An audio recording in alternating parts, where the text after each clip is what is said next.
हिंदे तया मागे पुढे नाशी कोडी सक गरीदारी वसे हरी विश्वंबरे भावजा हिंदे तया मागे पुढे नाशी कोडी सक निळा म्हणे संदेह नाही भक्ता पाहे यावरी हिंदे तया मागे पुढे नाशी कोडी सकल नमो ज्ञानेश्वरा नमो ज्ञानेश्वरा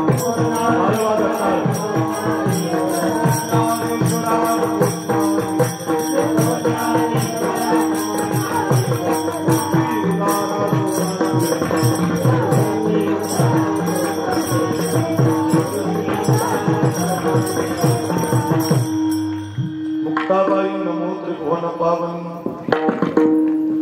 आद्यत्रय जननी देवांची श्री गुरुचरण सरोज रजनी सुधारी वर्ण वर्गोबर मनज सूर्योदय फलचारी बुद्धिहीन तनु जानिके स्मिरो पवन कुमार सुरुवातीला लागलो धनराज कसं लागलं लय भारी लागलो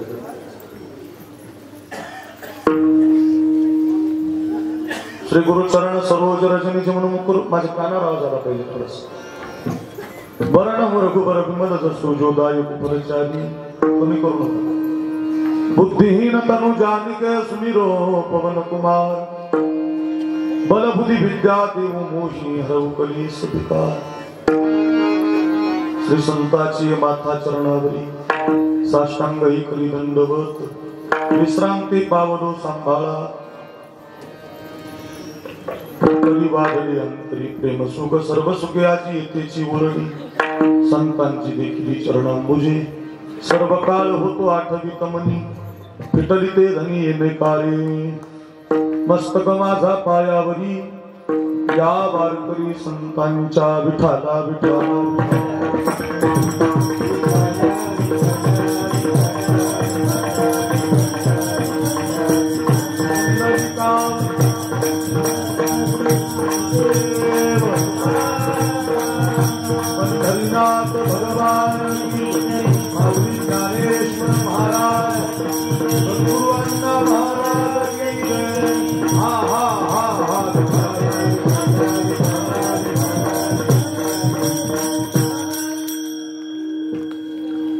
भाविकाची आवडी देवा करी सेवा निज प्रीती हिंदे तया मागे पुढे नाशी कोडी सकल अच्छा पवित्र कीर्तन सेवेसाठी जो आपण घेतलाय निवडलाय लक्ष देऊन ऐका वारकरी संप्रदायाची अभंग देणारे शेवटचे संत म्हणून ज्यांची प्रसिद्धी आहे पुरुष जातीमधल्या शेवटचा अभंग तसा बहिणाबाईंनी दिलेला परंतु तिसरी जातीतले आहे पुरुष जातीमध्ये अभंग देणारे शेवटचे संत म्हणून प्रसिद्ध असणारे संत श्रोमणी निळोबा महाराज आपण कधी अहमदनगर जिल्ह्यामध्ये गेला तर अहमदनगर जिल्ह्यामध्ये पारनेर नावाचा तालुका आहे पारनेर तालुक्याला एक पिंपळनेर नावाचं गाव आहे त्या पिंपळनेर गावाला वारकरी संप्रदायाचे शेवटचे अभंग देणारे संत जगद्गुरु श्री तुकोबारायांचे पट्टशिष्य वर्णाने ब्राह्मण आणि निळोबारायांची समाधी आहे आणि त्या निळोबारायांच्या अभंग गाथेमधला चार चरणाचा चार कृत्याचा देवाची आवड सांगणारा आजचा अभंग आहे विठाला विठाला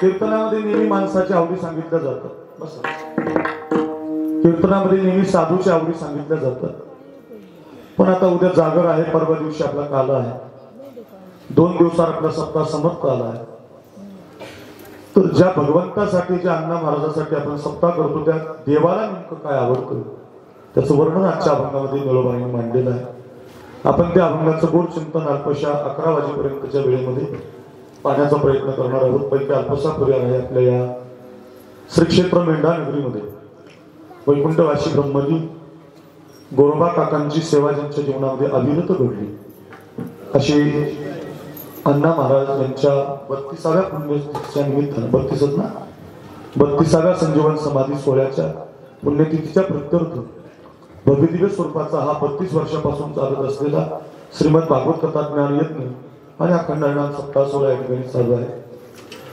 आणि या सप्ताहातील आजची ही 5व्या दिवसाची पवित्र अशी कीर्तनाची सेवा समस्त ग्रामस्थ मंडळी मेंढा आमचे कुंडलिकराव सुरवसी यांच्या मार्गदर्शनातून आमचे परम मित्र सोपान महाराज सानप शास्त्री यांच्या मैत्रीपूर्ण संबंधातून ही तारीख ग्रामस्थांच्या विनंतीला मान देऊन येण्याचा योग आमच्या जीवनामध्ये आहे.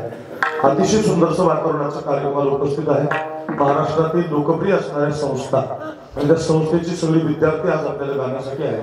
आमचे योगेश बाप्पा इंगळे यांची 8 दिवसापासून आपल्या कार्यक्रमाला सेवा आहे.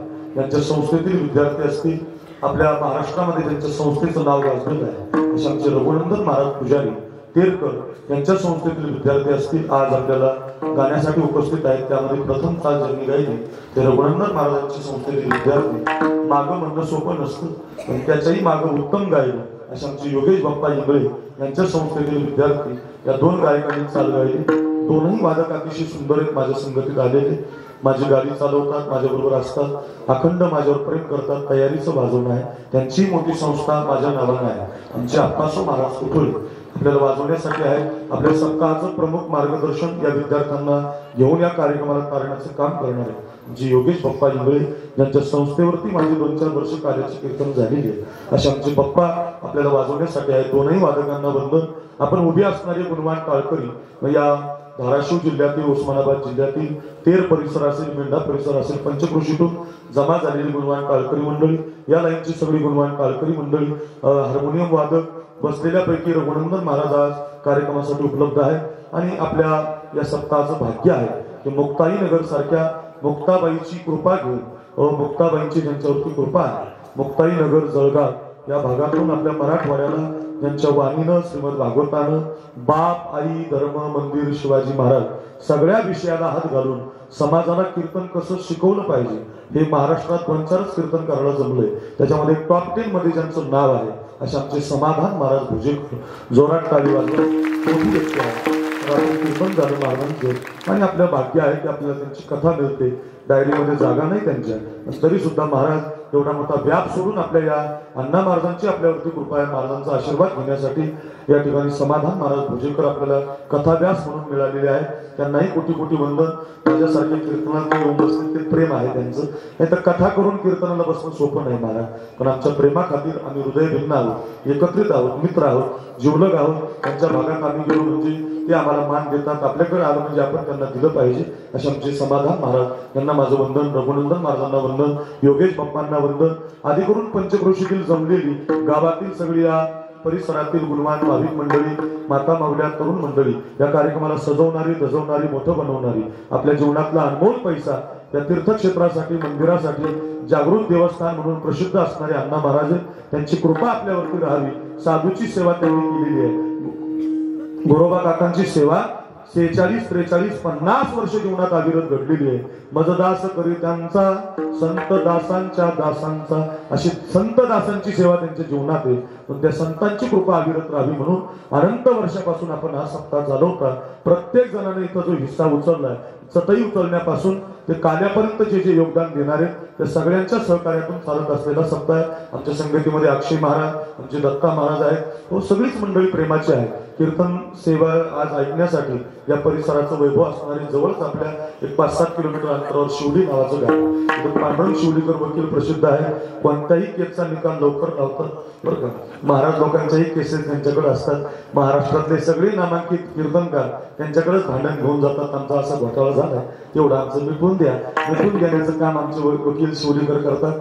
खूप गोड स्वभाव आहे, कीर्तनाची आवड. 6 ते 8 इंदुरकर महाराजांचं, तुम्हाला इंदुरकर महाराजांचं कीर्तन घ्यायचं असेल तर तिकडे जाण्याची गरज नाही, तर शिवडीकराला भेटायचं. महाराजांचं कीर्तन मिळतं, त्यांच्यावर प्रेम आहे विशेष. ऐका, शिवडीकर वकील आहेत, मोठे प्रेम करणारे आहेत कीर्तनकारावर, म्हणून अगदी शिवडीकर वकील आले, त्यांनाही माझं वंदन. आपल्यापैकी या बाणेवाडीचे जवळच असणारे आमचे विठ्ठल सर, पुढे बसले सर, त्यांचाही मोठा सप्ताह बाणेवाडीला आता ठरलेला आहे. मीच नियोजन केले, रघुनंदन महाराज आम्ही सगळ्यांनी. आपल्या गावाला ते 5 वर्ष इथं शिक्षक होते. मला आनंद वाटला. विठ्ठल सरांचं आमच्यावर विशेष प्रेम आहे. त्यांच्या गावची बरीचशी मंडळी वाणेवाडीची, 13 वर्ण गोरोबा काकांच्या 13 वर्ण बरीचशी मंडळी आमच्यावर प्रेम करणारी, आमच्या वाणीवर मगर असतील, सगळे फंड असतील, शिफर असतील, सगळी मंडळी या भागातून जमा झालेली आहे. त्यांनाही माझं कोटी कोटी वंदन. आपल्या गावातील प्रत्येक व्यक्तीला वंदन करतो. आपल्या अभंगाला आपल्या कीर्तनाला सुरुवात करतो. चोपदार भालदार व्यक्ती बहुतेक आता कोणाचं नाही. सिस्टीम अतिशय छान आहे, चांगला आवाज दिलाय. प्रबल बास घे दुको बारकाली बटन चांगले फिरवले, त्यांनाही माझं वंदन. सगळ्यांच्या चरणी कोटी कोटी वंदन करतो. शूटिंगवाले असतील कुणी असेल आता सगळ्यांचं नाव घेतलं असं समजा. आपल्या अभंगाला सुरुवात करतो. 11 वाजून 1 मिनिट सुद्धा घड्याळात होणार नाही. बरोबर 11ला कीर्तन संपेल. 1.25 तास आपल्याकडे आहे. 1.25 तासामध्ये 2 तासाचं कीर्तन देतो. फक्त एक काम करा, हाताने टाळी वाजवू नका, मुखाने विठ्ठल विठ्ठल काय म्हणू नका. सर्वांगाचे कान करून लक्ष देऊन मात्र ऐका विठाला.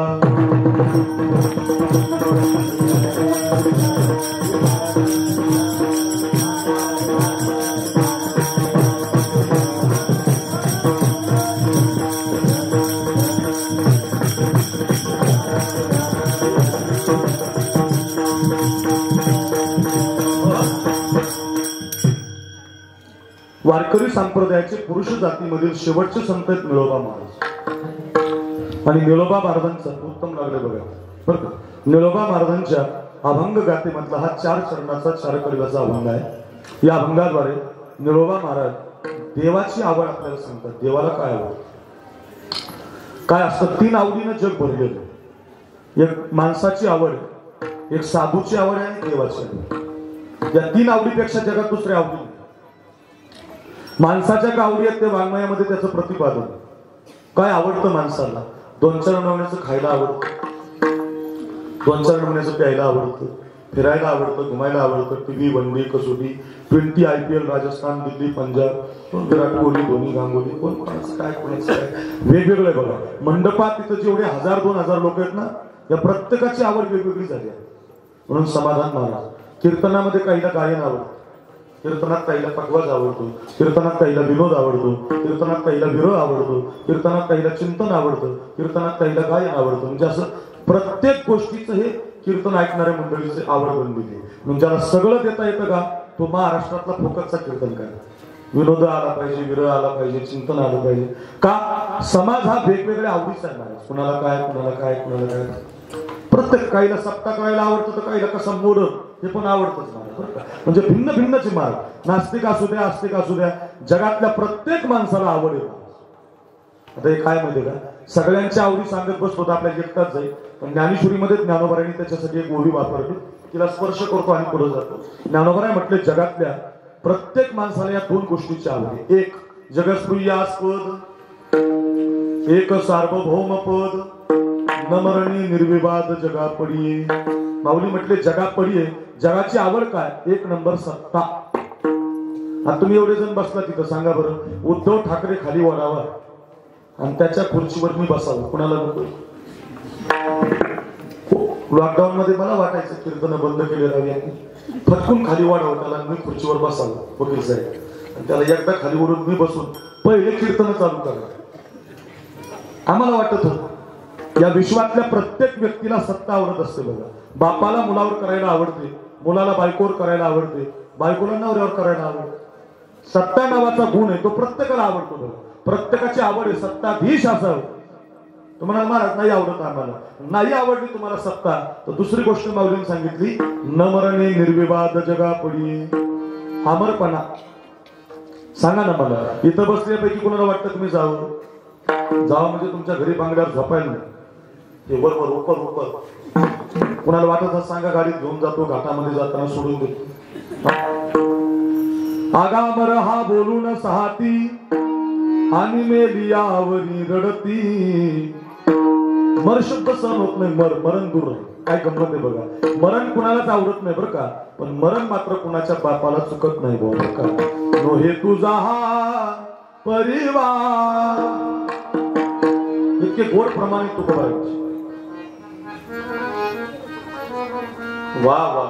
पेटेल थोडा आवाज कमी नको थोडा. नो हे तुझा हा परिवार द्रव्यधार क्षण भंगूर शरीर जायाचे ठेवणे. वा. याला शरीर जायाचे ठेवणे इथं लाल रे बोलायचे. कोरोना असला काय नसला काय मरावं लागतं वकील साहेब. तुम्ही मला जेवताना म्हटले 30 लाख येणार, उगाच आम्हाला टेन्शन दिलं तुम्ही. कशाला आणता ती 30 लाख? अहो असली काय नसली काय माणसं मरतातच ना मला. बरं कोरोना नव्हता तेव्हा माणसं काय मरत नव्हते? तुम्ही अभ्यास करा बरं. अहो कोरोनाच्या काळात उलट कमी माणसं मेली महाराज. वर्षात जेवढी माणसं मारतात ना विठ्ठल सर त्याच्यापेक्षा कमी मिळेल. माझा असा विरोध नाही, कोरोना नाही असं माझं म्हणणं नाही, पण मुद्दा असा आहे की कोरोना असला तरी माणसं मरतात, नसला तरी माणसं मरतात. 103 वर्षाची म्हातारी बरी झाली आणि 33 वर्षाचा पोरगा मेला. मग शिकण्यासारखं आहे की नाही? 103 वर्षाची मरण्याची अपेक्षा करते, देवा मला ने, देवा मला ने, ती वाचली. आणि 33 वर्षाच्या पोराची गरज आहे देशाला, तर तो पोरगा मेला. हो तो पोरगा कोरोनानं नाही मेला, तो काळात मेला. कही लाख करोडो आये, कई गोटी खत्म कराये, भरी देर चला परवाना, दुनिया मुसाफिर खाना, राजा महाराजा आए, यहाँ कोई रह न पाए. बराबर थांबत नाही का कोणी? राजा असू द्या, महाराजा असू द्या, गेले दिगंबर ईश्वरही होती, राहिल्या त्या कीर्ती जगा माझी, येथे वरून नाही आले अवतार, येरती पामर जीवन होती. कितीतरी प्रमाणे पाठ येत आपल्या बरं का. मरावं लागतं, फक्त मी मरू नये ही तुमची माझी आवड आहे. मी श्रीमंत असावं ही तुमची माझी आवड आहे. जाऊ द्या, माणसाच्या आवडीत मला वेळ घालायचा, पुढे जायचंय.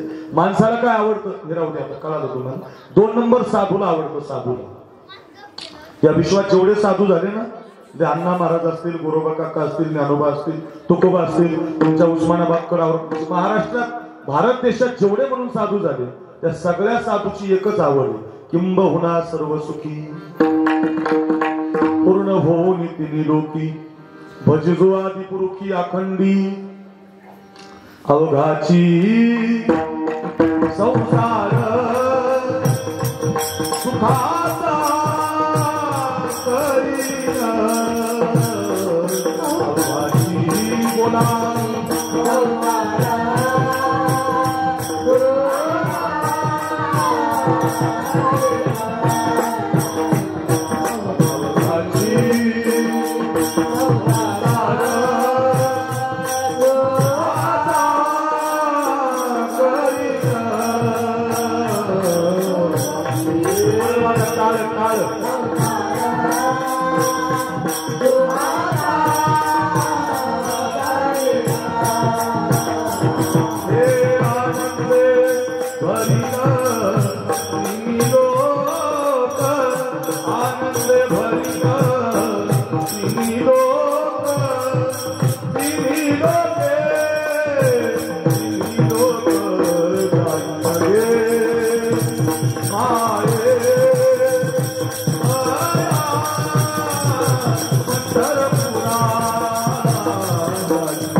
अवघाची संसार सुखाचा करीन, जग सुखी झालं. या देशातल्या प्रत्येक साधूची एवढीच आवड आहे बरं का. जग सुखी झालं पाहिजे, जगानं कथा ऐकली पाहिजे, जगानं अन्नदान केलं पाहिजे, जग आनंदी असलं पाहिजे, कुणाचा द्वेष नाही केला पाहिजे. हे साधूची आवड आहे. साधूची आवड आहे म्हणून ती टिकलेली आहे. हे कथा कीर्तन भजन भागवती साधूची आवड आहे. आपली आवड नाही, ती आपली असती तर संपून गेली असती. कोरोना झाल्यावर कशाला कोणी स्वीकारली असती. पण ही माऊलींची आवड आहे. ज्ञानदेवी घेतली दान हृदयी धरून या ध्यान समाधी बैसला निर्वाण कथा कीर्तन करीतू. ही साधूची आवड आहे. चला, 1 नंबर मी तुम्हाला माणसाची आवड सांगितली, 2 नंबर मी तुम्हाला साधूची आवड सांगितली. आजच्या अभंगात साधूची आवड नाहीये आणि माणसाची आवड नाही. मग देवाला काय आवडतं त्याचं वर्णन. प्रश्न असा आहे, देवाला काय आवडतं? ऐका ना, 2 तास माणसं कीर्तन ऐकतात, कोणाचंही ऐकत नाही तर माणसं कीर्तन कोणाचंही ऐकत नाही. ज्याला बोलणं जमलं त्याचं ऐकत, कोण ऐकत. इतका अभ्यास आहे काही लोकांचा, एका अभंगाच्या एका शब्दावर मरेपर्यंत कीर्तन करते, पण लोक त्यांचं कीर्तन घेत नाही. एकाच अभंगावर रोज कीर्तन करू द्या तरी लोक त्यांचंच ऐकतात. का? बोलणं जमलंय. ज्याला बोलणं जमलंय ना तो समाज जिंकत असतो. ध्यानात ठेवा, समाज जिंकायला तुमचं बोलणं लागतं. बोलणं हो, उस्मानाबाद सारख्या शहरामध्ये एखादं काचाचं दुकान असतं, लोक त्या दुकानात जात नाही. एखादी टपरी असते तर त्या टपरीला रांग लागलेली असते. का? चांगला बोलतो म्हणतात. तू चांगलं बोलणाऱ्या डॉक्टरकडे लोकांची गर्दी आहे, त्याचा गुण नका काही आहे, पण गर्दी आहे. पुन्हा बघा, जे गोड बोलतात, हो भारत देश स्वतंत्र होऊन 75 वर्ष झाले महाराज भोजेकर बाबा, तर 75 वर्षापासून काही घरात आमदारकी गेलेली तर तीच आमदार. रस्ते नाही केले, डबर खाल्ले, मुरुम खाल्ले, संडास खाल्ले, सगळं खाल्ले, पण तरी सुद्धा तेच आमदार आहेत. का? बोलणं जमलंय त्यांना. ध्यानात ठेवायचं, ज्याला बोलणं जमलंय तो समाज जिंकत असतो. समाज मधु तिष्ठती जीवाग्रे. तुमच्या जीवावर मत ठेवा महाराज. म्हणजे किती काही माणसं गोड बोलतात, काही माणसाला बोलतात येत नाही. अवघड वाटतं. गोड बोललं पाहिजे. काय होणार आहे तुमचं? गोड बोला. समाज हा बोलण्यानं जिंकला जातो. चला, शत्रू हा कपटानं जिंकला जातो. शत्रू जिंकायचा ना कपट लागतं. कपटाशिवाय शत्रू जिंकला जात नाही. दुर्योधन द्रोणाचार्याकडे गेला आणि दुर्योधन द्रोणाचार्याला म्हटला, द्रोणाचार्य मला वज्र दे. तुम्हाला दुर्योधन माहिती ना, महाभारतातला दुर्योधन. लॉकडाऊन मध्ये महाभारत पाहिला असेल. 2 माणसं, दुर्योधन आणि शकुनी मामा, भांजे असं पाहिलं. तो शकुनी मामा आणि तो दुर्योधन. तो दुर्योधन असा होता, त्याच्या दारात कुणी भिकारी आला ना आता मारा, तो कधीच काही देत नाही. असे दुर्योधनाचे पॅनलचे बरेच जिवंत ते देत नाही. त्यांना लई राग येतो. कीर्तन म्हटलं की राग येतो, भजन म्हटलं की राग येतो, सप्ताह म्हटलं की राग येतो, विद्यार्थी म्हटलं की राग येतो. दुर्योधनाच्या पॅनलचे जिवंत आहेत म्हणायचं बरं का. तुम्ही त्याच्याकडे जास्त ध्यान नाही द्यायचं, आपण त्याला सोडून द्यायचं. दुर्योधनाचे पॅनलचे लई जिवंत आहेत अजून महाराज. लई उतारा आलाय त्याचा. हो, मागायला गेलं तर दुर्योधनाला लई रागायचं. हे आमची देणाऱ्याची जात नाही म्हणायचं, आमच्याकडे मिळत नाही, आम्ही देत नाही. पण एक काम लई चांगलं करायचं बरं का, देत अजिबात नव्हता, पण देणाऱ्याचं घर असं पोटानं दाखवायचं. तिकडे मिळेल म्हणायचं. ते केरला रघुनंदन महाराजांची संस्था आहे, 200 विद्यार्थी तिथं मिळेल. योगेश बाप्पाची दारफळला संस्था आहे, नाही कुठं मिळलं तर त्यांच्या संस्थेवर मिळेल. आप्पा महाराजांची तिकडे पाठवत्याला संस्था आहे, तिकडे मिळेल. रघुनाथचे समाधान महाराज भोजेकर तिकडे जळगावला राहतात, त्यांच्याकडे नक्कीच जेवण मिळेल. साखरी महाराज गेवराला राहतात, तिकडे मिळेल. असं बोटानं दाखवायचं. इकडं इकडं इकडं म्हणजे धर्मराजाचं घर दाखवायचं. तिकडं मिळेल भाऊ, आम्ही देत नाही. ऐका, रोज अतिथी आला भिक्षाम देई, तिकडं आम्ही देत नाही म्हणायचं. एक दिवस काय झालं, हा दुर्योधन सर एका अरण्यात 10-20 पोराबरोबर शिकारीसाठी गेला. तर ज्या अरण्यात शिकारीला गेला ना बाबा, त्या अरण्याला असा वनवा लागला आणि त्या अरण्यात जाळामध्ये हा दुर्योधन अडकला. 2-4 दिवस गेले, पोरं गेले पळून. एकटंच अडकलं हे जाळात. ताण लागली, भूक लागली 4-5 दिवसाची, जोरात वापरायला लागला. हो, मी राजाचा मुलगा आहे, कुणीतरी मला पाणी द्या. मी राजाचा मुलगा आहे, भूक लागली, हो कुणीतरी अन्न द्या. जोरात बोंबलायचा. विप्रवेशात भगवान आला आणि विप्रवेशातला देव म्हटला, काय दुर्योधन महाराज ताण लागली काय? म्हटले हो ना. म्हटले कधी कुणाला पाणी दिलं का? म्हटले नाही ना. म्हटले मग मारा. कुणाला जेवण अजिबात नाही. म्हटले मग मारा. असं करू नका हो, म्हटले काहीतरी करावं, मला वाचवा हो, मला तहान लागली हो, 4 दिवस झाले पोटात काही नाही. तर विप्रवेशातला देव म्हटला, दुर्योधना तू कधीच कुणाला काही दिलं नाही बरं का, पण दुर्योधना तू एक काम लई चांगलं केलं, देणाऱ्याचं घर दाखव. म्हटलं हो तेवढं केलं ना. म्हटलं मग एक काम करा, ज्या बोटानं तुम्ही घर दाखवत होते ना दुसऱ्याचं, ते बोट तुम्ही तुमच्या जिभेला लावा, ढेकर देतात. हा, त्यानं ते बोट घेतलं, लवकर जिभेला लावलं, वेळ कमी असल्यामुळं फटकून दिवशी ढेकर दिला, मोकळाच भूक गेली. म्हणून तुम्हाला उदाहरण सांगून ठेवलं मी. तुम्हाला नाही देता आलं सप्त्यात भेटत्यात भागवतात काही तर नका देऊ, निदान देणाऱ्याचं घर दाखवत जा. पडलाच टाइम आपल्यावर तर बोट चाटण्याचा कार्यक्रम करता एवढं तरी करा बुवा. आता दुर्योधन चांगला कळाला तुम्हाला. तो दुर्योधन बुवा देत नव्हता पण दुसऱ्याचं घर दाखवायचा. असा दुर्योधन द्रोणाचार्याकडे आला. युद्ध आता 1 महिन्यावर आलेलं आणि द्रोणाचार्याला म्हटलं, आचार्य मी वज्र देई कशानं होईल? सिद्धांत ध्यानात ठेवा, कपटानं शत्रू जिंकला जातो. बरं का. समाज जसा बोलल्याने जिंकला जातो तसा कप्ताने शत्रू जिंकला जातो. सिद्धांत महत्वाचा असू द्या. आणि नेमकं झालं असं, तो द्रोणाचार्य म्हटले, राजा तुला वज्रदेही व्हायचंय ना, तर वज्रदेही होण्याचा मार्ग जगात तुला एकच व्यक्ती सांगू शकतो, तो म्हणजे तुझा धर्मराजासारखा भाऊ. आता किती अवघड आहे बघा. ज्याच्याशी युद्ध करायचंय, ज्याची दुर्योधनाला गादी पाहिजे आणि धर्मराजाला गादी पाहिजे, युद्ध आपापसात आहे. आणि आता त्याला जर वज्रदेही होण्याचा मार्ग सांगितला आणि तो जर वज्रदेही झाला तर युद्धात धर्मराजा हरल ना. पण तरी सुद्धा धर्मराजानं रघुनाथला महाराज सांगितलं, बा खरं म्हटले, खरं सांगू दुर्योधन, तुला वज्रदेही व्हायचं ना. हे दुर्योधन, वज्रदेही व्हायचं ना, लांब जाण्याची गरज नाही, लई सोपा मार्ग आहे म्हटले. तुझ्या आईच्या कानावर पडलं म्हटले लग्न होण्याच्या अगोदर की माझ्या नवऱ्याला म्हणजे माझं लग्न ज्याच्याशी होणार आहे तो धृतराष्ट्र दोनही डोळ्याने आंधळ आहे. आणि हे तुझ्या आईनं ऐकलं आणि ऐकल्याबरोबर तिनं डोळ्याला पट्टी बांधली. लग्न झाल्यावर नाही बरं, ज्याच्याशी माझं लग्न होणार आहे तो माझा नवरा दोन डोळ्यानं जग पाहू शकत नाही, तर तुझ्या आईनं तेव्हापासून डोळ्याला पट्टी बांधली, मलाही जग पाहायचं नाही. आतापर्यंतच्या जग न पाहिल्यामुळं तिच्या डोळ्यामध्ये अशी दैदिप्यमान शक्ती तयार झाली म्हटलं दुर्योधना. तिने जर डोळ्याची पट्टी सोडली आणि शेंडी पासून नखापर्यंत तुला निहाळला तर तू वज्रदेही झाला. घरातच उपाय म्हटलं, पळतच आला. आई दादानं मला असा असा वज्रदेही होण्याचा मार्ग सांगितला. खरंय म्हटलं, अगदी खरंय, 100% सोडशील का पट्टी? म्हटलं तुझ्यासाठी नाही, मग कोणासाठी? माझं लेकरू आहे, तू सोडते ना ऐका. आणि मग तू ती आई त्याला म्हटली, पण लक्षात ठेव, तू सकाळी सूर्योदय झाला का आंघोळ करून गंगेवरून येताना अंगावरती कुठलाच कपडा ठेवायचा नाही, तुला वज्रदेही व्हायचं ना. तसाच आहे. आणि तो दुर्योधन आंघोळीला गंगेच्या गेला, सकाळीच आंघोळ केली, सकाळीच निघाला. आणि तो दुर्योधन कसा निघाला का, देवाला वर काळजी पडली, आता हा जर वज्रदेही झाला, धर्मराजाने त्याला मार्ग दिला आणि हा जर वज्रदेही झाला तर अधर्माचा विजय होईल, धर्माचा पराजय होईल. मग देवानं काय केलं, फुलमाळी बांधला देव, फुलमाळी. आणि देव त्याला आडवा आला. दुर्योधन महाराज पुढे निघाले असे, हो पुढं. ते म्हटले असं असं झालंय, मला वज्रदेही व्हायचं आहे, तू आडू नको मला. अरे म्हटलं दुर्योधनाला लाज वाटत, आईनं जरी तुम्हाला असं बोलवलं असलं तर लग्न झालेल्या माणसाने आईकडे असं जाऊ नये. कमरेला तरी निदान काहीतरी बांधा, नका कपडा बांधू, पण एवढी फुलाची जाळी तरी बांधा. फुलमाळी झालता देव, म्हणजे फुलाची जाळीच दिली त्याला. आणि त्यानं ती मांडीला जाळी बांधली. माझ्याकडे बघा, बरं वाटलं, खरंय राव म्हटलं तुझं. आणि धावत धावत धावत धावत घरी आला. आईला म्हटलं, आई आलो मी, सोड पट्टी. आईनं डोळ्याची पट्टी सोडली माझ्याकडे बघा. आणि शेंडी पासून ते खालच्या पायाच्या अंगठ्याच्या नकापर्यंत सगळा निहाळला त्याला. आणि जसं निहाळलं का तशी ती गांधारी त्याची आई त्या दुर्योधनाला म्हटली, दुर्योधन तुला रस्त्यानं कोणी भेटलं काय? म्हटलं हो, एक फुलमाळी भेटला. म्हटले मग तिथंच कपट झालं. काय झालं आई? ऐक ना म्हटले, नखाच्या शेंडापासून ते वर शेंडीपर्यंत, अंगठ्याच्या नखापासून ते शेंडीपर्यंत नख शिकांत तू वज्रदेही झाला. पण हे जे तू फुलजाळीची दबांगी ना, या मांडीमध्ये तू आग उडायला.